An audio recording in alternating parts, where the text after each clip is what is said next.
unit that could purify the water and solve their problem, right? So, in that region, the first thing we have to do is get real data about how they use water. Because the classic thing again is I said, well, we're going to do technology now, and we're just going to sell it there, and everything's going to work, right? Of course, you have to iterate, right? You got to say, well, you know, as I'm drilling down more into this market, and then I'm thinking about different technologies, I have to look at competing technologies, right? I have to look at current business models for the companies that operate there and solve water problem today. What are they doing, right? How do they do business for the current solutions, right? So market implementation technology, remember we always talk about how it's both the current, but also, you know, potentially the future, right? We might change it. So in this particular case, we went in and collected data on how they use water. And what you're seeing here is they take 1,200 liters, and then this is their various uses, and you find out that they use 10 liters for drinking and cooking, right? So what that means is that if you came up with a technical solution that was worrying about the 1,200, it might not be the most efficient, right? Because really, you know, if we want to look at, as we used to say, purity at the lips, you know, right when someone's going to really need it, we only have to worry about purifying 10 liters out of those 1,200, right? So all of a sudden you reduce the problem quite a bit. Now, in the United States, for example, switching geographies, you know, we purify all of it, right? But that's because the economics, right, the price in market that people are willing to pay in the U.S. is different than in the Central Valley of Mexico. In the Central Valley of Mexico, they have a water problem because no one came up with a solution. No one did the innovation process to find a technical solution that matches the market and has a business model that they can self-propagate and solve the problem in the valley, right? So you can see how the different criterion is going to develop different solutions in different markets because the price that people are willing to pay is different, right? So this is very important. It's part of the mystery of how come, you know, nobody's developed a solution there yet, right? So first thing is I only need to worry about these 10 liters out of the 1,200, which means also I need to have a device that focuses somewhere near where the drinking and cooking occurs. Now I say somewhere near because it already gets pretty complicated. You say, well, is it under the sink? Is it on top? Is it somewhere else? You know, where is this thing? And it doesn't sound like a big deal, but it turns out that it really mattered to the customer, right? That's the kind of resolution that you know, we ultimately, you know, how to get. So, of course, I think this part you guys are familiar with. You know, at the beginning, everybody's thinking that it's only a key water technology that was missing, and that's why people didn't solve the problem in Mexico. But of course, you know, this is not what we did. So, anybody have an idea what this picture there is?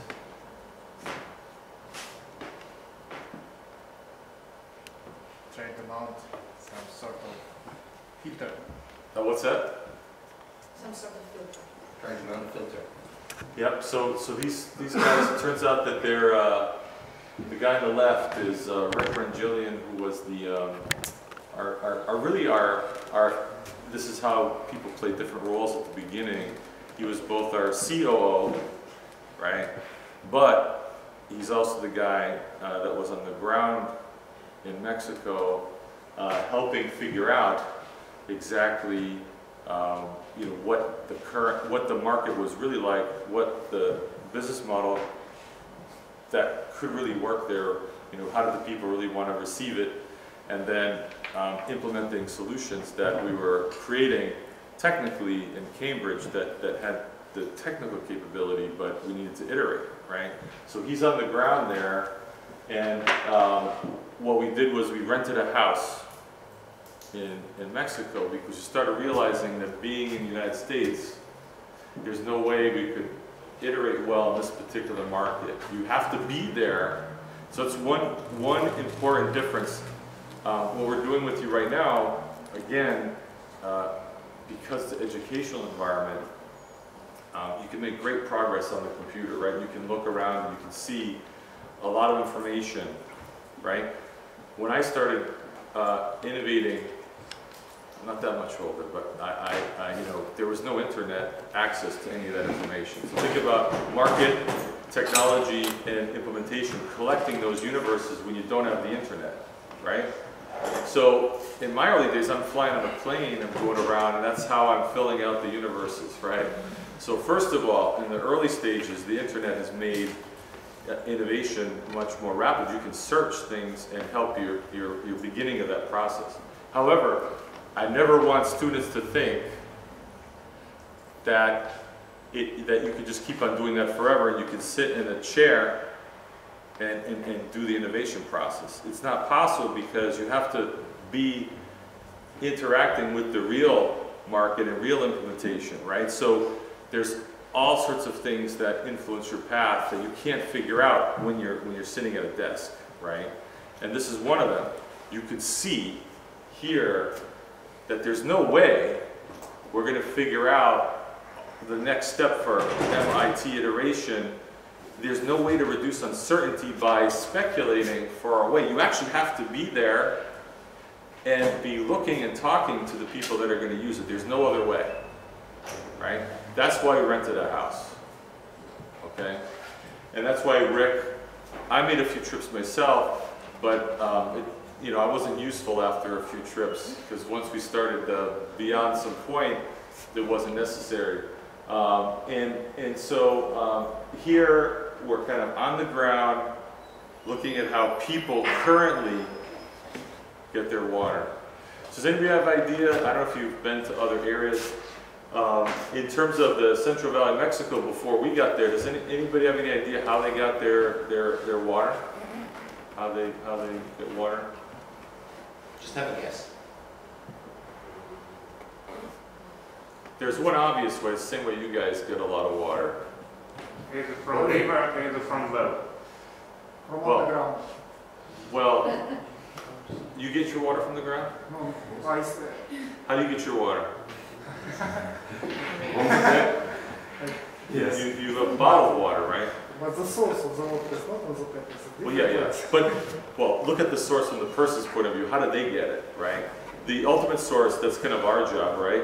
But you say the market is the people, right? So how do they actually, what's their first step? What's their second step, right? You have to think about how do they actually get it right away. So one way is bottled water. In fact, the only other country that on a per capita basis consumes more bottled water than Mexico is, anybody? Anybody? Which other country? Rio Grande. What's that? Rio Grande. Rio Grande. Which country For consumes? 10 points. Yeah, I Yeah, was gonna say, we're gonna start counting points on Singapore. which country consumes on a per capita basis more bottled water than Mexico? There's only one. India, Saudi Arabia. United States. Yeah, who said that? Who said that? Yes, United States. Interesting, isn't it, right? It goes to show that right there, water markets are different. Do you think people in the United States actually need to consume that much bottled water? No.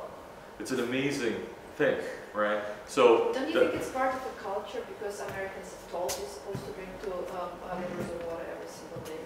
there's all sorts of stuff, right? It's complicated, right? Let's see. Okay, let me.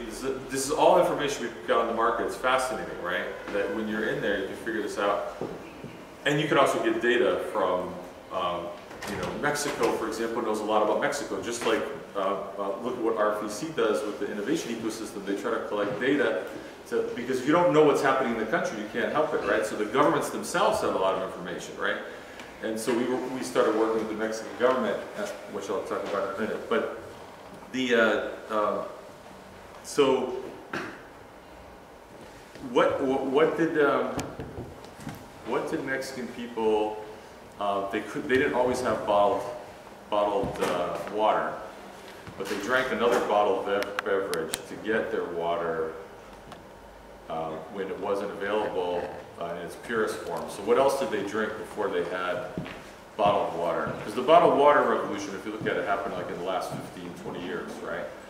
What did they drink before that was bottled? Rain. What's that? Rain. Rain. Oh, rain. Well, but I'm still talking about something bottled that they purchased to get water. But and they were also on a per capita basis the highest consumers of this for a while. It's the same people that create bottled water, in fact. So Coca-Cola, right?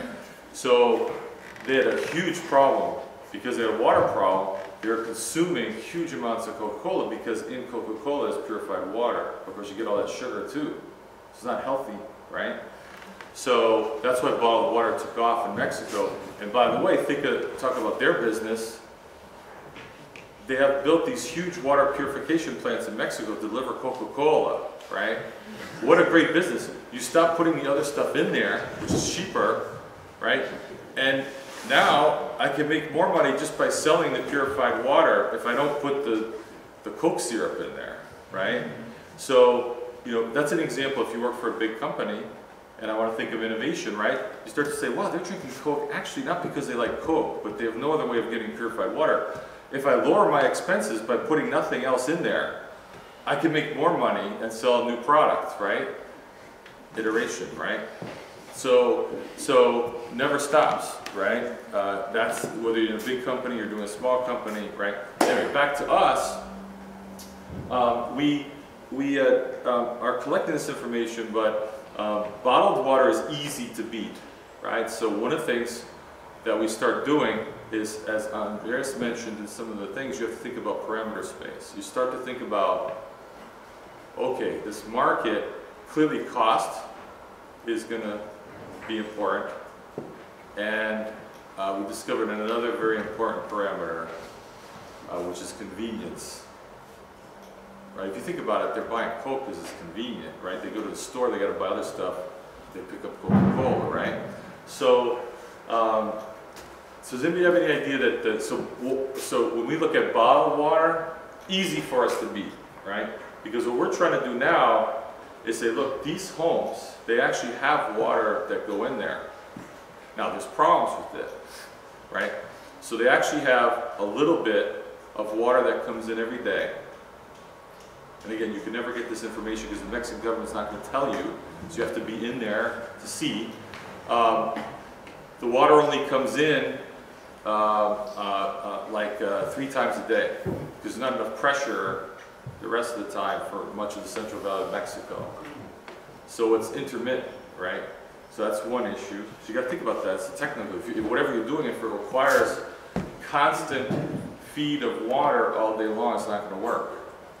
Right? Also, if it requires a high pressure, it's not going to work. Right? See how all of a sudden your technical solution area starts to shrink the more that you learn about the other stuff. Right? So, so bottled water easy to beat because cost. It's the most expensive. When you look at this and you do your work, you find out that bottled water, of course, is the most expensive way to get your water, right? So that's easy for us because we could take this intermittent supply and you figure, look, as long as I don't, whatever the solution is, as long as it's not too expensive, you do the calculation, you see, like remember how we talked about on first pass, you see that you don't know the exact numbers, but you can easily beat bottled water unless you're doing something crazy expensive, like in this like local environment, right? So that's easy. But it turns out that they get their water another way. So bottled water is number one, but they get their water a second way as well. So you have two sources. Does anybody have any idea how they get this, what their second source is?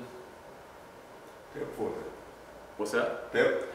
Well, it turns out that intermittent water, that's the third supply, right? So the third one is that they drink that stuff when they have to without any purification, right? And this is where now you start to feel good about certain businesses, right? So we're down there, and I'll tell you in a minute, because we didn't know what the problem with the water was yet, but later on, I'm just fast forwarding, we would see some children, and they'd have these lumps in their skin, right? Which is essentially accumulated arsenic, right? Because it builds up in your skin, right? And so, you know, that's kind of a real motivating thing. You know, the Second source of water. yeah, this is thank you. Yeah, Andreas, we interact with each other all the time like this, so anytime you want to say something, jump in.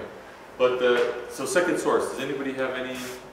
They might create self-made filters or boiling. They actually would boil, but it wasn't helping them, of course, because it turns out that it wasn't a pathogen problem. But that's fast forwarding it. But they would do stuff like that, depending on who they were. Some people knew that that wasn't really going to help them. But getting purified water now, right? So does anybody know about these? I don't know if you have. It's like a unique business model that developed there. They have these trucks that are these reverse osmosis reactors on a larger scale, right? So it's a big reverse osmosis unit that, you know, pushes water through these membranes, right? And so these trucks would drive into these towns, and they would produce purified water into these 5-gallon garrafons. They call them garrafons there. And it's like a plastic 5-gallon type of thing, right? So it turns out that's a lot closer in price. That's cheaper than bottled water by far. But so again, being underground, what's the problem with the garrafon? Like, why would that be undesirable to a user? Transportation. Exactly. So picture this: you kind of, you know, go to the store, but the distance between that store and their house could be substantial, like half a mile or something, right? Ugh. You know, I got to take my 5-gallon garrafon, right? Because transportation, you know, yes, sometimes they have a car, sometimes they don't have a car. I feel like Andreas doesn't want to use a car, so I live in the center of Boston. he likes to live in the center of the city, so he doesn't have to have a car. So but what are you going to do, right? It's very inconvenient, right? So what they would really like is what you were saying, the third source, if they could know that it was pure, and this is very interesting, this is good for marketing. It turns out universally, nobody in Mexico trusts the Mexican government, right? So they certainly don't trust them to purify their water correctly, right? So this turns out to be a good thing for us, right?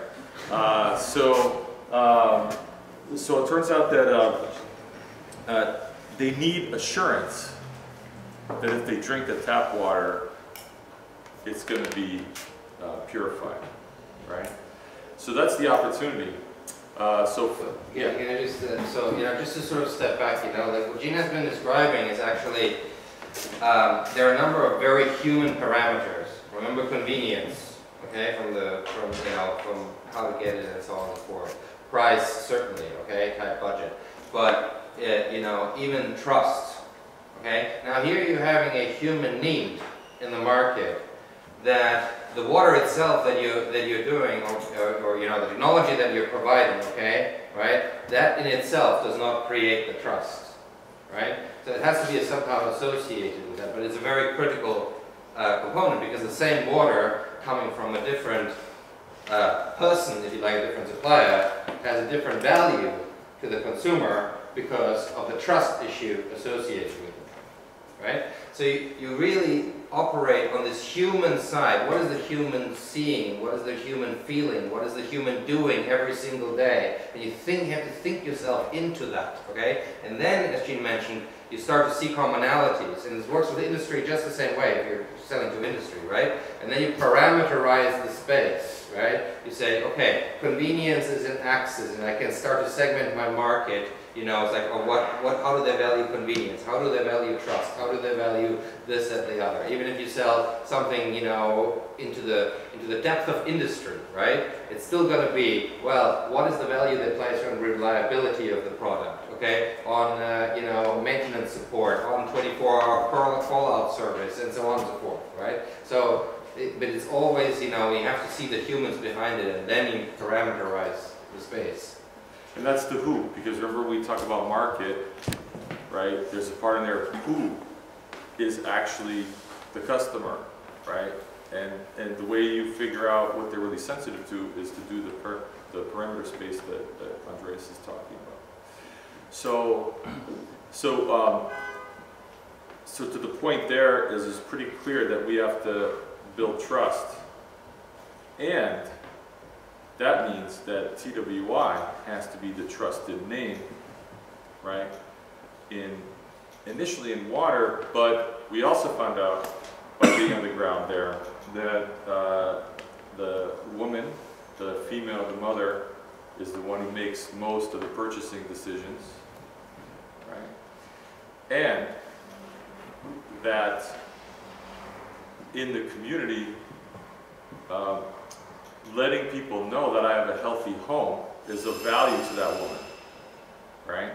So you can see what happens now is building trust on water in that community, and it opens up more markets for TWI in the future because it's actually the healthy home that's the real goal. Water just happens to be, you know, one big thing. So see, this is populating your universe for future products because you're learning more about that market space, even though we're going down